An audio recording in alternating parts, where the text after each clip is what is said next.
Hello नमस्ते सञ्जय फेरि अर्को भिडियो लिएर उपस्थित भएको छ। आजको भिडियोमा कालीबर्न AK3 पड लिएर आएको छु। यो अलरेडी नै मैले यो डिसेम्बल गरिसकेको छु। यो डिसेम्बल भिडियो हजुरले हेर्न चाहनुहुन्छ भने मेरो च्यानलमा गइकन हजुरले हेर्न सक्नुहुनेछ, अथवा म यही भिडियोको माथि आई बटनमा दिनेवाला छु, हजुर क्लिक गरिकन हजुरले हेर्न सक्नुहुनेछ। अलरेडी नै मैले यो डिसेम्बल गरिसकेको छु। यो अटो टर्न अन हुने प्रब्लम हो। पप सेन्सरको प्रब्लमले गर्दाखेरि चाहिँ यस्तो अटो टर्न अन हुने प्रब्लम आएको। क्विड चाहिँ लिकेज हुने कारणले गर्दाखेरि यो पप सेन्सरमा जाने गर्दछ। म्याक्सिमम चाहिँ यो पप सेन्सर नै ड्यामेज हुने गर्दछ, किनभने यो पप सेन्सरले नै यो मोडलाई चाहिँ अन गराउने हो। जब यसमा चाहिँ एयर पर्छ तब यो टर्न अन हुने हो, किनभने यो पप सेन्सर भनेको नै यो एयरबाट चाहिँ यो टर्न अन हुने हो। पप सेन्सर सर्ट हुनुको कारणले चाहिँ यो अटो टर्न अन भएको। यो भिडियोमा चाहिँ यो पप सेन्सर चाहिँ चेन्ज गर्नेवाला छौँ। अर्को एउटा पप सेन्सर लिएर आएको छु। आज यो भिडियोमा चाहिँ यहाँ लगाउन जाँदैछौँ र हेरौँ यो सक्सेस हुन्छ कि हुँदैन। र मेरो भिडियो कस्तो लाग्छ प्लिज लाइक कमेन्ट र सेयर गरिदिनु होला। साथै नयाँ भ्युअर्सहरू मेरो च्यानल भिजिट गर्दै हुनुहुन्छ भने मेरो च्यानल चाहिँ सब्स्क्राइब पनि गरिदिनु होला। साथै बेल आइकनलाई प्रेस गरिदिनु होला। कस्तो भिडियो हजुरले चाहिन्छ प्लिज कमेन्ट पनि गरिदिनु होला। क्यालिबर्न AK3 पडमा चाहिँ यो अटो टर्न अन हुने र अटो फायरिङ हुने प्रब्लम चाहिँ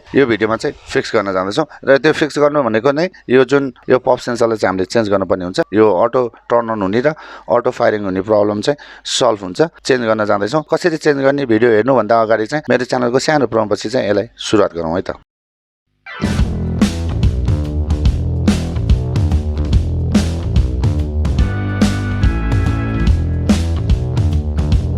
अब हामीले यसमा पप सेन्सर चेन्ज गर्नुपर्ने हुन्छ। यो पप सेन्सरको ठाउँमा हामी यो नयाँ पप सेन्सर यसमा लगाउनेवाला छौँ। त्यसको लागि चाहिँ पहिला सुरु हामी यो ब्याट्रीको प्लस माइनस छ यसलाई रिमुभ गर्नुपर्ने हुन्छ। त्यसपछि बोर्डलाई बाहिर निकालिकन यो पप सेन्सरलाई यहाँबाट रिमुभ गरेर यसमा यो पप सेन्सर लगाउन जाँदैछौँ है त। ब्याट्रीको प्लस लाइनलाई रिमुभ गरौँ। यो सर्ट भयो भने प्रब्लम हुन्छ, त्यही भएर प्लसलाई हामीले निकाल्यौँ। निकालिसकेपछि यो बोर्डलाई बाहिर निकालौँ। क्यालिबर्न लेखेको एउटा लिड राखेको छ यसमा, यो वायरहरू छ, त्यही भएर अलिक केयरफुल भएर चाहिँ यसलाई रिमुभ गरौँ। यसलाई यसरी माथि तानौँ। माथि आयो। यसको यो पिन नबिग्रोस्। चार्जिङको पिन बिग्रिन सक्छ। केयरफुल भएर भनेपछि ब्याट्रीलाई नै बाहिर रिमुभ गर्नुपर्छ। ब्याट्रीलाई नै बाहिर रिमुभ गरौँ, किनभने यसको वायर मुनिबाट गएको छ। यो लिडको वायर थोरै बाहिर निकालौँ। बाहिर निकालौँ। यसमा यसरी लिड राखेको छ। यसको माइनसलाई नै रिमुभ गरौँ। यसमा B- र B+ लेखेको छ, यसमा हामी रिमुभ गरौँ। यसलाई जुन ब्याट्रीलाई हामी बाहिर राखौँ। त्यसपछि अब हामी बोर्डलाई अलिक केयरफुल भएर चाहिँ यसलाई बाहिर निकालौँ।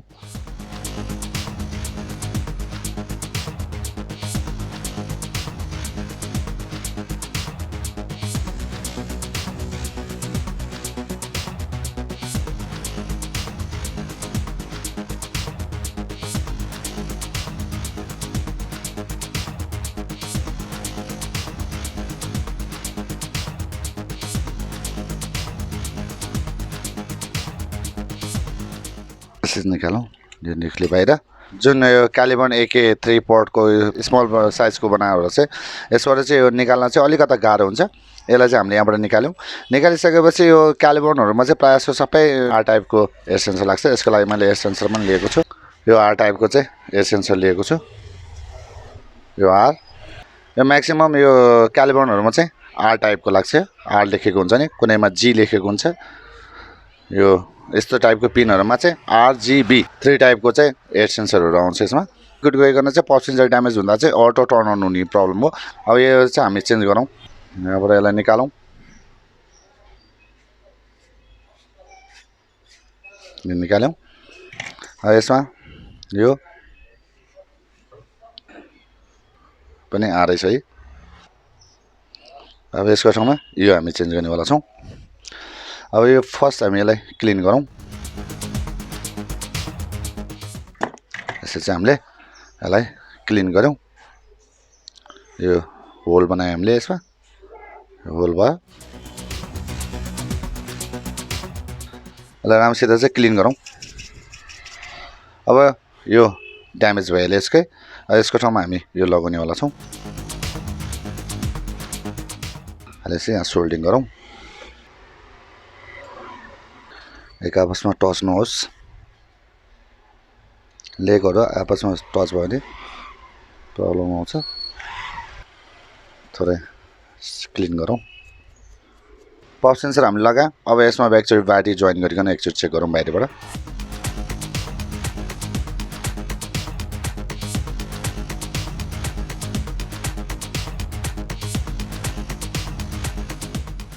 यो बी माइनस र बी प्लस हामीले ब्याट्रीको जोड्यौँ जोडेपछि एकचोटि चार्जिङ पनि हेरौँ यहाँ लाइट ग्लो गरेको छ अब यो हामीले पप सेन्सर चेन्ज गरौँ यो चाहिँ अटो टर्न हुनु प्रब्लम थियो पहिला यो जुन यसमा चाहिँ अब यसमा अटो टर्न भएको छ हेरिदिँदाखेरि यसमा ग्लो गरिरहेछ